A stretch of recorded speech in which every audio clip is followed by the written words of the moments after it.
Baik, Assalamualaikum warahmatullahi wabarakatuh. Selamat petang, salam sejahtera teman-teman semua. Terima kasih.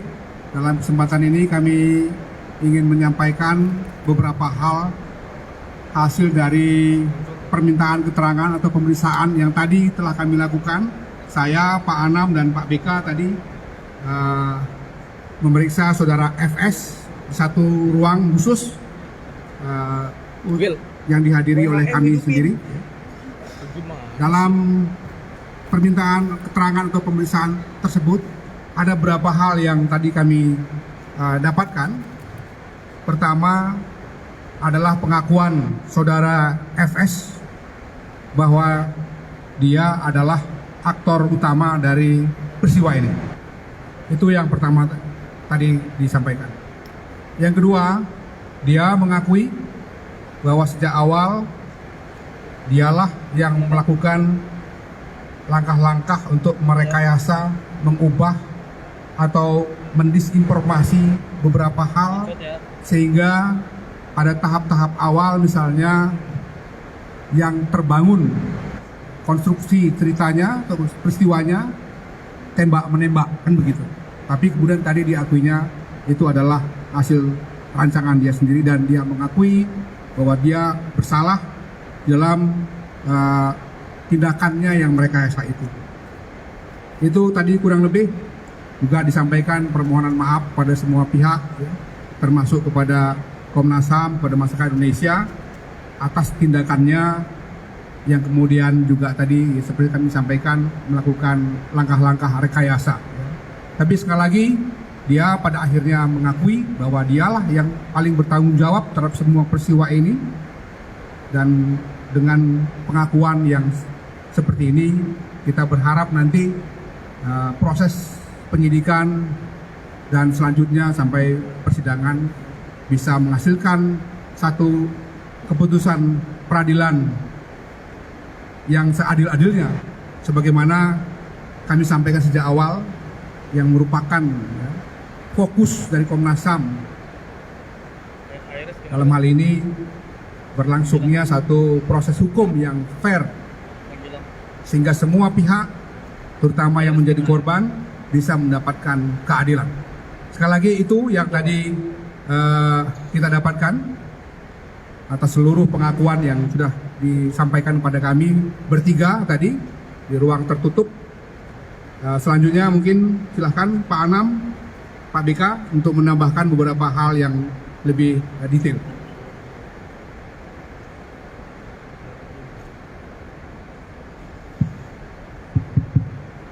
Ya, menambahkan apa yang sudah diberitahu sama Pak Taufan. Yang pertama, karena kita memang melakukan proses pemantauan dan penyelidikan ini, beberapa temuan kami selama proses itu juga kami uji ke Pak Sambo. Yang pertama adalah soal constraint waktu.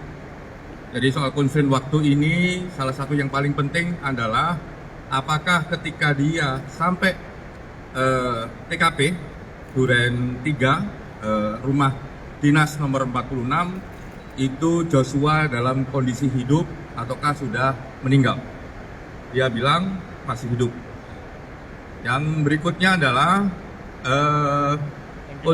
soal apa yang terjadi di Magelang, yang beberapa waktu yang lalu memang kami dalami soal ini, khususnya terkait percakapan Joshua sama Vera yang ada ancaman.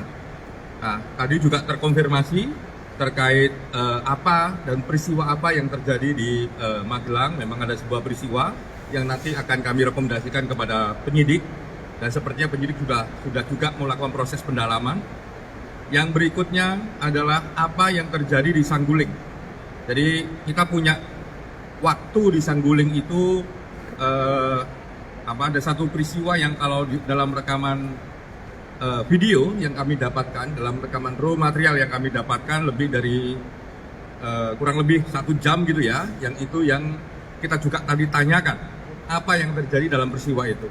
Ternyata memang ada komunikasi ya antara Pak Sambo dengan Bu Sambo, sehingga memang sangat mempengaruhi peristiwa yang ada di TKP 46. Nah, beberapa hal yang juga kami konfirmasi soal obstruction of justice. Jadi tadi yang sudah dibilang oleh Pak Tovan, obstruction of justice memang dia yang mengakui bahwa memang dialah yang menyusun cerita, dialah yang mencoba untuk membuat TKP sedemikian rupa sehingga semua orang juga susah untuk melakukan membuat terang peristiwanya karena memang ada kerusakan di TKP. Jadi ada obstruction of justice.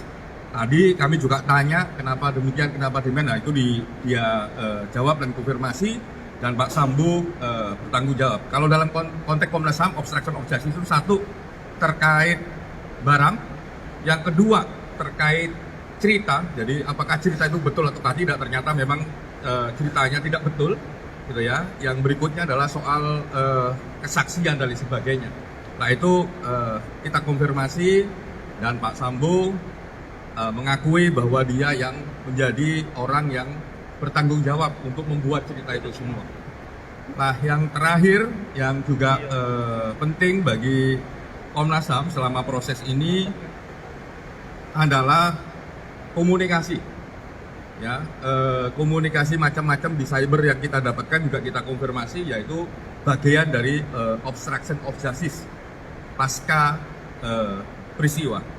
Jadi kasus ini semakin terang benderang dan semoga keadilan, informasi yang terang benderang yang merupakan hak publik segera didapatkan oleh publik dan oleh kita semua, sehingga proses penegakan hukum semakin lama semakin bisa cepat dan kita bisa mendapatkan proses pengadilan yang bisa diakses oleh semuanya.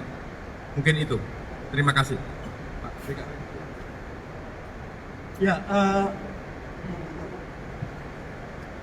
saya hanya akan nambahi 2 poin, tapi tidak terkait detail yang tadi disampaikan Pak Anam dan Pak Ketua. Yang pertama adalah soal rencana permintaan keterangan Baradae. Jadi hari ini kami hanya meminta keterangan terhadap Pak Ferdi Sambo, tidak jadi Baradae.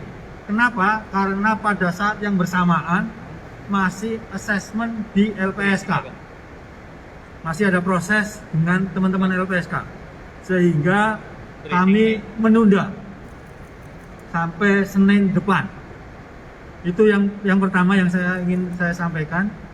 Yang kedua adalah pada saat ini juga gitu ya, sedang permintaan keterangan terhadap Ibu Putri.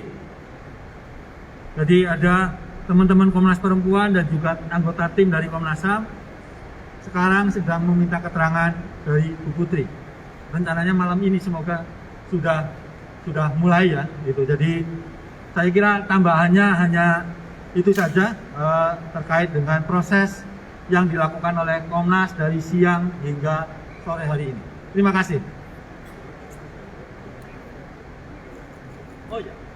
Ya, jadi tambahan aja. Jadi ketika meminta keterangan Pak Ferdi Sambo, tidak hanya kami begitu, tapi juga ada anggota tim staf Komnas yang ikut kemudian memastikan materi-materi pemeriksaan ini bisa lancar begitu disampaikan ke Pak Ferdi Sambo, dan Pak Ferdi Sambo juga responnya juga lancar juga begitu, dan kemudian sehingga prosesnya lumayan ya, cepat lah ya, lumayan cepat karena memang secara umum konteks peristiwanya kan sudah ketahuan semua gitu. Saya kira itu ya. Terima kasih.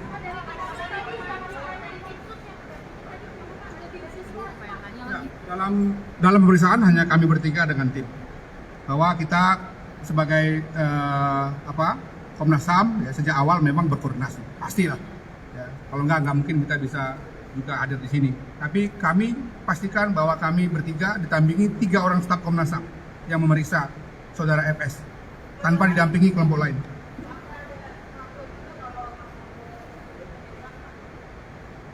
Ya itu saya kira biarlah penyidik yang menjawab ya. Yang penting dia tadi sudah menyampaikan semua hal yang dia katakan inilah sebetulnya peristiwa sebenarnya.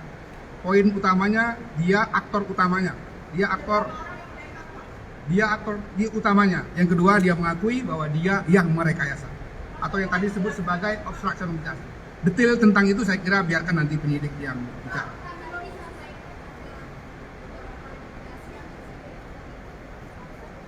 Ya, nanti kurang lebih ini setelah ini kami masih ada olah TKP, ada pemeriksaan Ibu PC, ada pemeriksaan Baradae. Setelah itu kita akan menyusun laporan, yang dalam laporan itu tentu akan ada rekomendasi yang segera akan kami sampaikan kepada pihak Mabes Polri dan tentu saja kepada pihak pemerintah sebagaimana amanat Undang-Undang 39 1999 di mana Komnas HAM dalam penyidikan pemantauannya harus membuat laporan kepada Presiden, kepada DPR RI dan tentu saja juga kepada pihak terkait di sini Polri, karena mereka yang akan meneruskan penyidikan sampai nanti juga proses penuntutan dan pengadilan yang dilakukan oleh jaksa dan hakim. Sedang diupayakan di tempat tertentu ya. Berbeda seperti saya katakan sebelum-sebelumnya karena ada satu situasi tertentu kita harus mengasumsikan bahwa dia harus mendapatkan perlakuan tertentu juga. Kita sedang berupaya untuk mencari tempat yang membuat dia lebih leluasa ya, untuk menyampaikan apa yang dia tahu, apa yang dia alami dan dia rasakan. Oke ya.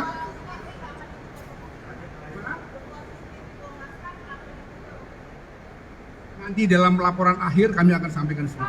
Detail sampaikan detail. Gimana? Oh itu soal Papua, soal damai Papua. Ya. Barreskrim kemungkinannya ya. Oke ya. Terima kasih.